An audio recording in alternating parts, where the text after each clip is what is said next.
Dr. Susan Brown, Director of the Center for Better Bones. I welcome everyone in the Facebook community, the Facebook Better Bones community, to be with us today. I'm going to take the time now to answer some of the questions that you've been sending me. Every week we get dozens of questions.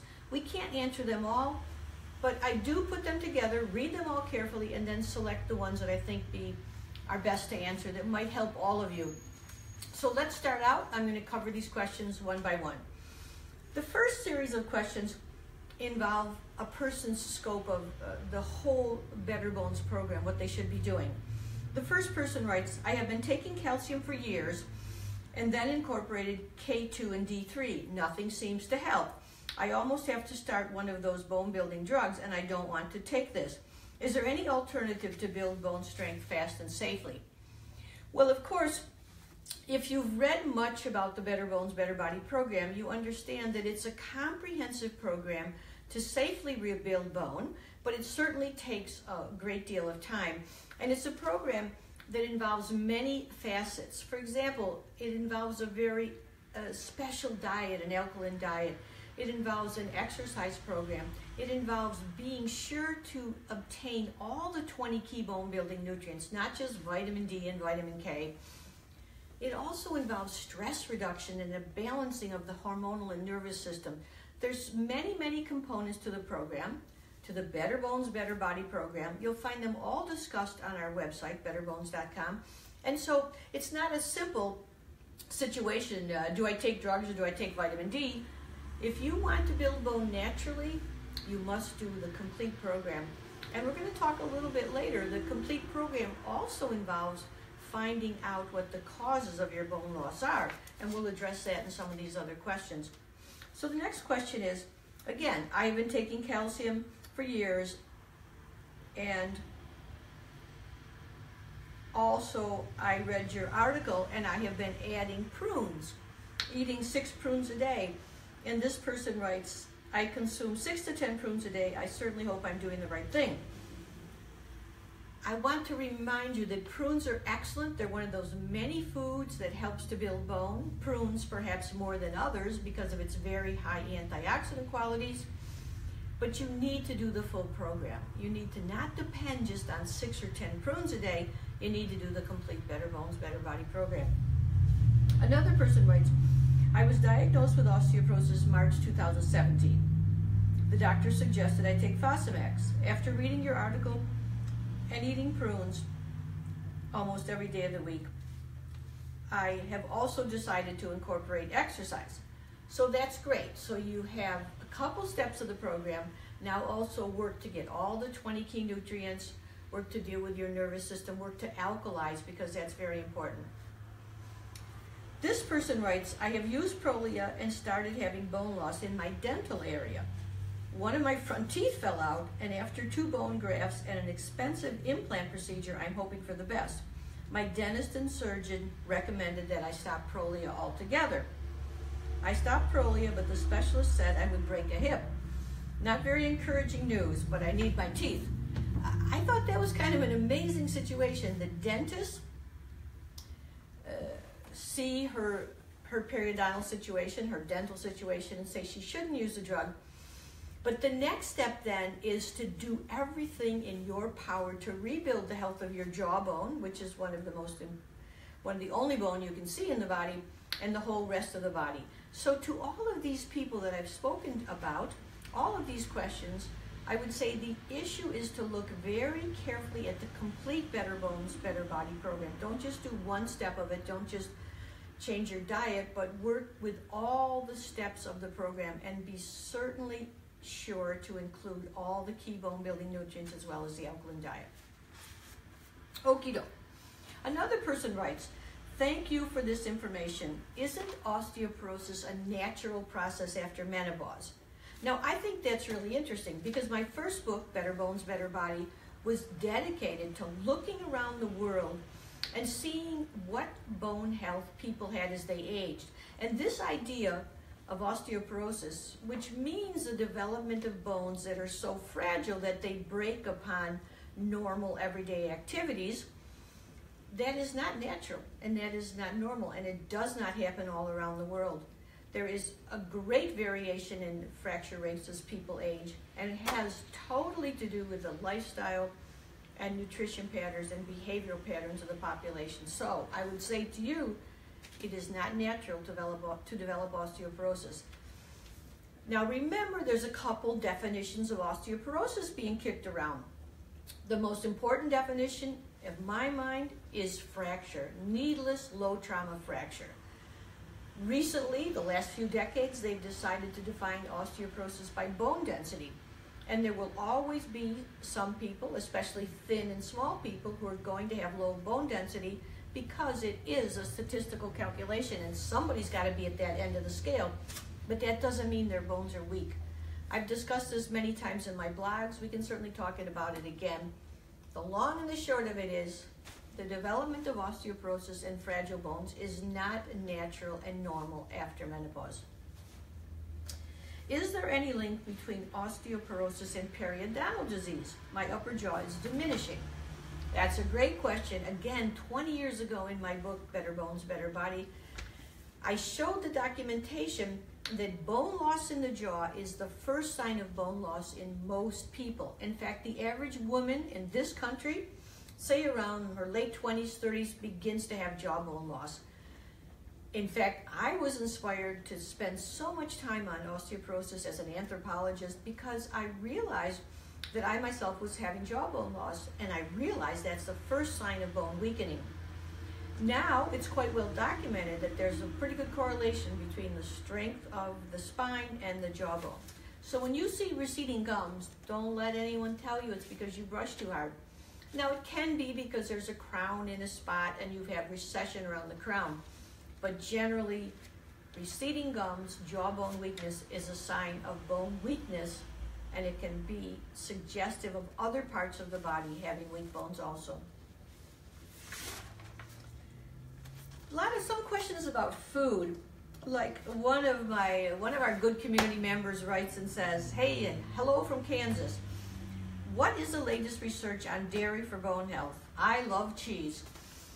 Well, dairy is a fine food. In fact, one of my favorite cultures is India and the Hindu culture, where dairy is such a prized food. It is high in protein. Cultured dairy like cheese, can have a lot of vitamin K. It can have many other great nutrients as well as high quality fats. The research using dairy to build bone, however, has not been so successful. It's a very good food. If you tolerate dairy, it's fine to have some. We probably don't want to do too much cheese because of its fat content, but I wouldn't put my bone building program to depend on dairy. In fact, I see so many clients who say, "Oh, I've got this osteoporosis. I blame myself because I didn't drink milk as a kid." Well, the research does not support that. They have spent millions of dollars trying to prove that dairy will build bone, and it really only helps if you have a very low calcium intake. Otherwise, the body is able to extract calcium from many other foods. Dairy is a fine food, but don't rely on it. Do the whole Better Bones, Better Body program, and be sure to develop an alkaline diet. You can tell if your diet is alkaline by using our pH test kit. It'll help you distinguish the level of metabolic acid load that you're carrying around. This person comments on ginger tea. We have a wonderful little blog on how to make ginger tea. And this person asked, how many times a day should I drink ginger tea? Ginger tea is one of the finest drinks you can take because it is high in antioxidant, high in methylating compounds that help the body detoxify, wonderfully alkalizing. So I would certainly drink 3 or 4 cups of ginger tea a day, and I try to do that myself. Very excellent food. The Japanese, they take ginger after they eat fish because it helps to detoxify. We use ginger as a great digestive aid. It warms digestion, has so many high values. Have a few cups a day, as much as you like. It'll be good for you. This is a question about the alkaline diet. Thank you for your emails. Someday I would like you to write about weight gain on an alkaline diet, on a diet that's 80% alkaline. This woman mentioned she's 5'6", struggling to keep her weight on. She has a hard time keeping her weight above 120. That is a very interesting problem. But first remember, that the alkaline diet doesn't necessarily have to be a low-calorie diet, because you have many nuts and seeds and avocados and high-quality fats, root crops that can be very helpful. And also, this person mentions they're on an 80% alkaline diet, 80% alkalizing, 20% acid forming. Well, really, that kind of strict alkaline diet we use when a person is recovering health. But when you're back into a pretty good balance, you can do 40% acid forming, like the meat and the grains and some of the beans and things, and only 60% of the alkalizing. Weight loss and maintaining weight is really important. When you lose weight, you will lose bone. If you're very low weight, you're going to have smaller bones and a lower bone density. So we always know that weight, if you can't maintain your weight, there's other things going on, like often there's stress on the nervous system, often there's poor digestion. So we would cast a broader net when we talk about weight gain, but you can certainly start by having the higher fat, high quality alkalizing foods.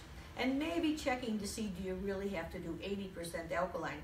Because we all need enough protein. And protein, whether it's beans or meat or cheese, is going to be acid forming, just because it has these sulfur containing amino acids that build muscle, but they also can be acid forming if you take too much. If you take just the protein you need, it will not be acid forming. We had a couple questions on the Better Bones Builder. As all of you know, I developed a product to build bone health, the best product that can be bought over the counter, the most comprehensive product on bone health, called the Better Bones Builder. Someone writes here, I am allergic to dairy and lactose intolerant, and thus dairy-free. I see that this product contains milk, that the Better Bone Builder contains milk. Would you recommend it for me? Well, let me just tell you, the Better Bones Builder does not contain milk, but the FDA has set out new requirements. It used to be that if there was any protein, like any milk protein or any gluten protein in that product, you had to say it contained gluten or milk. Now they've changed and made the regulations even stricter. So if I take acidophilus and I grow it on a dairy compound, it has to say that it contains dairy. Or in this case, if I take a calcium form and I use dairy to feed the bacteria that help produce that calcium, then it says it has to contain dairy. If you're allergic to dairy or sensitive to dairy, there's no dairy proteins in the builder that would bother you, so you should feel certainly free to use the Better Bones Builder, even if you're dairy sensitive.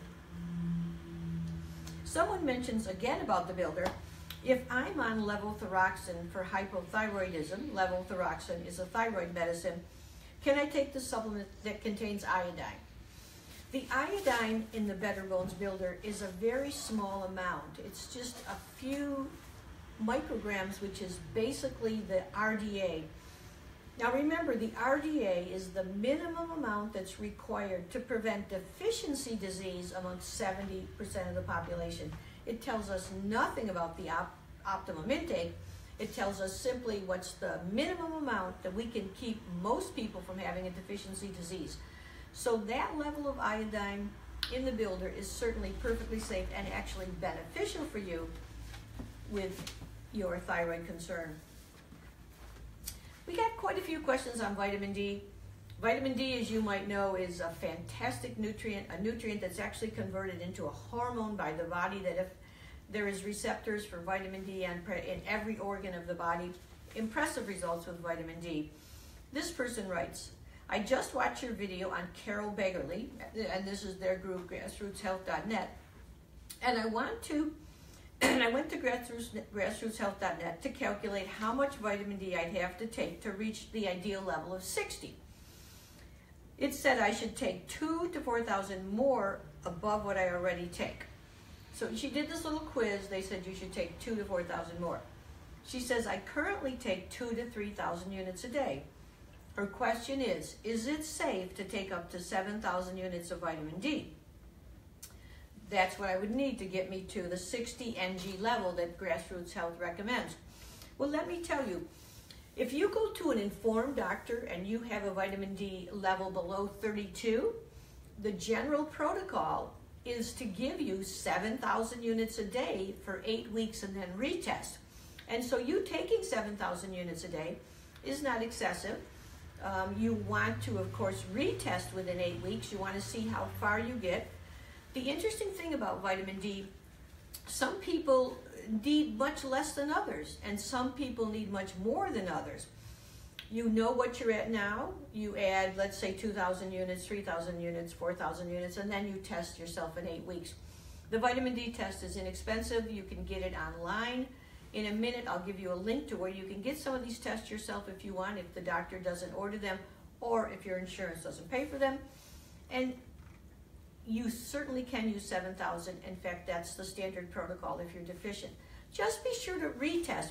And then once you've retested, if you come up with a 70 level, you may cut back. Generally, for every 1,000 you add, it'll go up 10 points. And so if you're 10 points too high, if you're 70 and you want to be 60, you reduce it by 1,000. The wonderful thing about vitamin D is it's the one nutrient we can now test and make sure you're at the right level. This next question, my physician warned against taking large doses of vitamin D because it can cause a loss, bone loss at large doses. There's so much conflicting information. What should I believe? Okay, so again, we know with vitamin D, we can easily tell if we're getting an excess. And if we had an excess vitamin D, like a level over 100 on the test, that can be a problem because you can absorb too much calcium, you can do damage to the kidney. I'm not sure about the direct link with causing bone loss, but you don't want too much of a nutrient, but you certainly don't want too little. So it's very easy to look and test your vitamin D level. If you say, we say a 50 to 60 is fine, conservative doctor might say 40, you can easily test and find out where you're at. And it's perfectly safe in that sense. We needn't be confused. We just put a little energy into figuring out our level and our target. This is a question about pH. I noticed that when I test my saliva in the morning, it's around 6.8 or 7. And I test my urine at the same time, it's around 5.5. That's a great question because we here at the Center for Better Bones, we're champions about pH balance because it reflects mineral adequacy in the body. And it's the urine that we look at. The kidneys control the excretion or the maintenance, the reabsorption of metabolic acids. And so the saliva is interesting because it's like a filtrate of the blood. It could maybe tell us something, but there's a lot of bacteria in the mouth and different things going on. But if you measure it, just like this person did, saliva will always be higher. The measurement we want and the measurement the scientists use is urine. And we look at first morning urine, that pH is what we're interested in. And we're looking for a 6.5 to 7.5. And if you're lower than that, you know you do not have enough alkalizing minerals. Need to enhance the alkaline diet, more fruits, vegetables, nuts, and seeds, and perhaps use special alkalizing forms of magnesium, potassium, calcium, zinc, all the key bone nutrients. We get a lot of questions on fracture, and so let's try to answer a few of them here. Here's the first one. My doctor, dear doctor, I hope your suggestions will be helpful toward my immobilized ordeal resulting in patella bone fracture. So this woman has a patella bone fracture, a kneecap bone fracture, and she's wondering if we can help her speed healing of that fracture. So there are many things you can do to speed fracture healing. We've written a whole article on it, how to speed fracture healing. We have a wonderful fracture healing kit with all the suggestions and even the supplements that you need to speed fracture healing. A couple things happen during a fracture. Surprisingly, number one, you need lots of energy. You need lots of calories to rebuild that tissue. Number two, you need lots of protein. Number three, you need lots of antioxidants because it's oxidative damage by which the body is tearing down old tissue and building new tissue. And some of the simple things I like to do, like if you had a knee fracture and you're immobilized, then massage that knee. Massage the knee, particularly sesame oil is great. Massage the leg. exercise the rest of your body. Like if I was sitting here and couldn't move my knee, I could work some exercise in my upper body that would help to strengthen the rest of the body while I was immobilized. If you fractured, go look at our fracture healing kit and help yourself to speed fracture healing. Many, many people have found this to be terrifically successful. And remember, when you have had a fracture, your body is under stress, and there are special demands, high nutrient demands to help speed recovery. The next question is kind of interesting. What if a fractured vertebral goes undiagnosed, untreated? This person mentions they had a fall. It was a couple of days later that they developed a pain in the side of their back, and they're wondering if they could have had a vertebral fracture and what happened. So number one, 2/3 of all the people that have vertebral fractures never even know it. They don't feel any pain. It's just a minor fracture. Maybe when it builds up to be major fractures, or you get several vertebral bodies that have become deformed, you'll get enough to get pain or a loss of height. But the vast majority of vertebral fractures, people don't notice and they just heal on their own. However, if you've had one fracture, you're much more likely to have another, so it's good to kind of pay attention. Even if you go to the doctor and they say you had this hidden fracture, then you want to pay attention to a strong bone building program, because it's likely you'll have another fracture. But this person asks a second really interesting question. She says, I'm going to be 69 this year, and I fractured a hip and had it replaced in 2011. So that means at 62 or so, this person had a hip fracture. So now we start connecting the dots. We say that is a very serious thing to fracture a hip at 62. Now, it could have been a car accident, who knows what, but if it's a low trauma fracture, a fracture that occurs from standing height, then you want to really pay attention, because there's something wrong.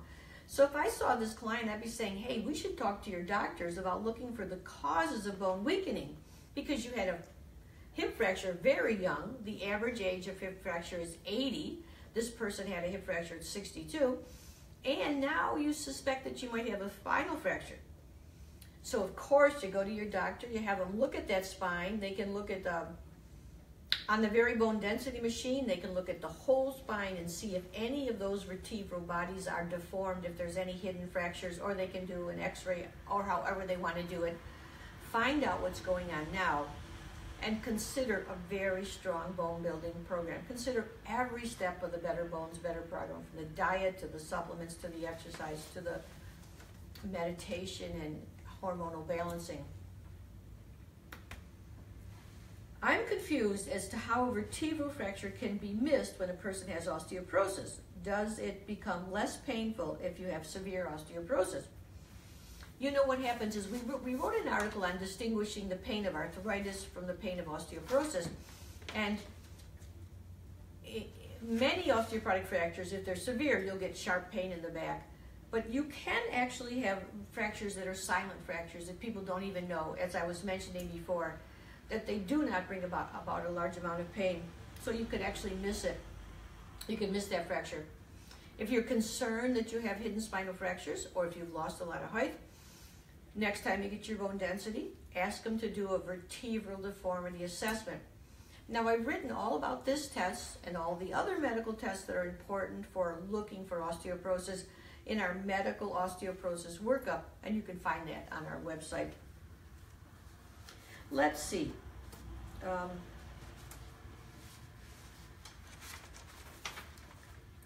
This is a question about testing. You know, we really suggest that it's very helpful to get the bone resorption marker, the bone breakdown test, the NTX, the urine NTX. It's a great test, an inexpensive test. It can tell you if you're losing too much bone right now. In fact, we've written I have a whole DVD on this, Am I Losing Excessive Bone Right Now? And you can look that up in our shop. But this writer asked, why do I suggest you do that NTX test, which is a first morning urine test? Why do I suggest you do it for 2 days in a row instead of just one first morning urine? Which the instructions of the NTX test will say just do one first morning urine. Well, I happened to work with those people years ago who developed that NTX, and what happens is The first morning urine is a shortcut to understanding the 24 urine excretion of these entellopeptides. So they said, wow, this is good, it'll be easier for people. But myself and some other European researchers then put 2 and 2 together and say, gosh, if you do 2 one morning, one day, you get up, urinate, you collect like a half a cup of the urine before 10, you put that in the refrigerator, you do the same thing the next day, you mix them together, then you have a 2-day average, which is much closer to the 24-hour. You see there's quite a bit of day-to-day variation in that bone breakdown marker. So if you do this 2 tests, you get a better approximation of the 24 hours. The NTX is very stable. It doesn't disintegrate quickly, so it's very safe to do that and effective.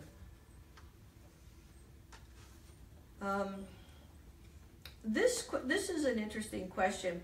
One of these clients said they love all our suggestions, they love knowing what tests they can get, but their insurance company didn't want to pay for things like the NTX test or maybe the 24-hour urine test. A couple things I would say there. If you have osteoporosis or if you've had a fracture, you can get a little bit dynamic about requesting that you have these tests, that you want to know if there's any hidden causes for bone loss, and you want to know your rate of bone breakdown right now.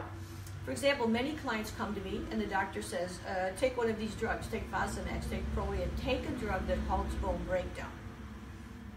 Well, if you're even thinking about that, you first want to know your current rate of bone breakdown. We have discovered that many, many people have low bone breakdown and they're still losing bone, and yet the doctor wants them to take a drug that halts bone breakdown more. So to answer your question, you have to get a little insistent. Sometimes you have to talk to your insurance company. Sometimes you have to push a little. If it really fails, there is a way you can order any medical test you want online for about half price. And this is through these laboratories that broker these tests. The one we often work with is Direct Labs, and you can find a link on my website. We work with them in the sense that we suggest clients go to them.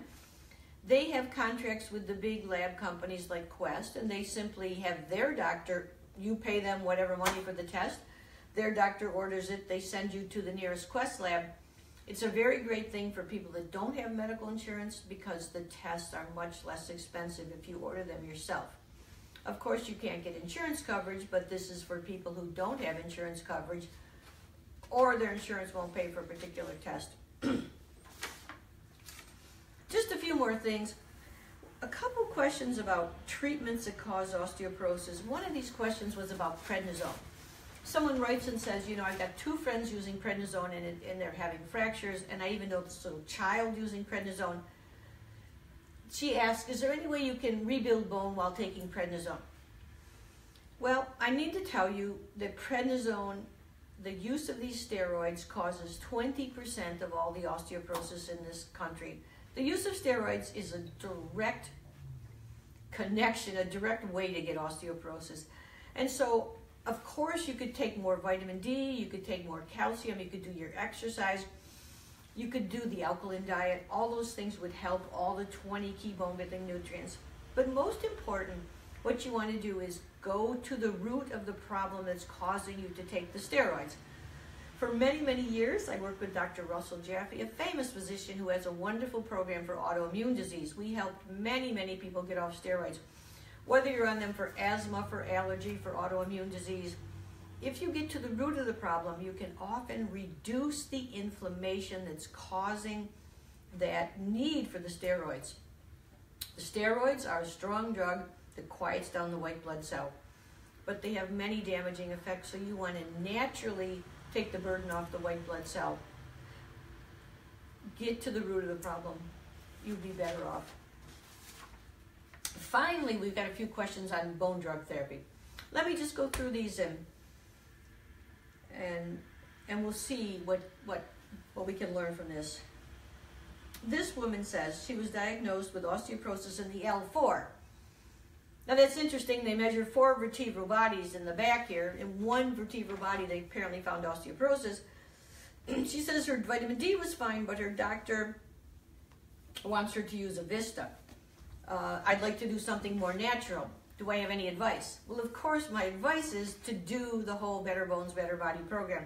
first, it's great your vitamin D is okay, but if you've had a fracture, you want to then look and see, is there any other cause? Are you losing calcium in the urine? Do you have a parathyroid problem? Do you have some strange bone marrow disease? Look very carefully at the medical osteoporosis workup. Take it to your doctor and say, doctor, before we talk about drugs, I want to do these tests to make sure there's no reason for the bone loss. As far as Avista, we'll be doing a blog on that soon. It's a drug that affects the estrogen receptors. It's not very effective. I just looked at some data showing the fracture reduction is practically zero for the hip, with some minor fracture reduction in the spine, but the absolute fracture reduction is just a few percent. So our idea is there's many other natural ways to help if a person is so inclined to get into gear and do the work. The next drug question, I have been on a drug holiday from Fosamax for 5 years. My doctor has suggested reclast after I halved my bone density in August. What's your opinion of reclast? Now that's kind of interesting. She was on Fosamax 5 years. They take you off. Why? Because it's too dangerous, because it suppresses bone breakdown too much. She's been off it for 5 years. So it's funny that the doctor's recommending a new drug before he sees what happens off the drug. But the reclast that's being recommended, I guess the doctor's presuming she's going to have lost a lot of bone. Because, you know, the bone that you might gain from Fosamax, you will lose that, and usually more when you go off the drug. So reclast is another form of bisphosphonates. It's injected into the bloodstream. It's a strong drug, a little stronger than Fosamax even. So again, we here at the Center for Better Bones, our aim is to find out what the cause of the problem, bone problem is, how to correct that as much as possible naturally, and only as a last recourse to use those drugs. The last question, and I appreciate you all hanging in here. I hope your question has been answered, but the last question is, I'm 55-year-old, recently diagnosed with osteoporosis, a minus 3.6 in the left hip. I also have hypothyroidism. My doctor wants me to use Prolia, but I'm concerned about that, so I decided to do weights 3 times a week, and I'm taking another bone product with strontium. Now, here's the thing about that. You'll hear companies saying, oh, we have a great bone building program, we give you a product with a few nutrients, a special kind of calcium, and we use strontium. Remember, high-dose strontium, like 650 milligrams a day, is a drug therapy in Europe.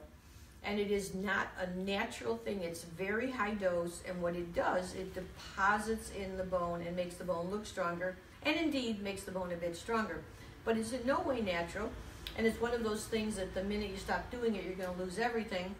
So just remember, if you're inclined towards strontium, that is a drug dose of strontium, even though in this country we use natural strontium. We don't use the drug strontium because it's not allowed, which is a product called strontium renylate, a synthetic form of strontium. In fact, that European strontium renylate has been highly criticized and almost taken off the market because of certain dangers with it. No one has studied the safety of high-dose strontium in this country because it's a supplement. No one has studied it. So just know that you're dealing with a very high dose of a nutrient to try to handle the bone situation, and it's not exactly a totally natural bioidentical program, so to speak. Okay, I hope that this was of help to you. We try every week, we look over your questions, we try to answer as many as we can. Just remember that good bone health is reflective of total body health. So when we spend our energy working with bone health, whether it's the diet, whether it's the exercise, whether it's the supplements, whether it's working with our mental attitude and our level of stress and our stress response, all of that will help the whole body. Better bones, better body, that's our motto. In the meantime, if you're interested in more, betterbones.com, we have 1,000 articles on the website. We're writing more every week. Send us your questions, visit us on Facebook, and if you get the opportunity, join us in Sedona. We're going to have another retreat. We had a great retreat in Myrtle Beach. where we got together a few dozen women and we really got to work intensely with one another on building strong, better bones, better body programs. Next time in November, we're going to Sedona, one of the great energy vortexes of the world. Be fun to see you there. In the meantime, I wish you well, better bones and a better body, and stay stronger longer.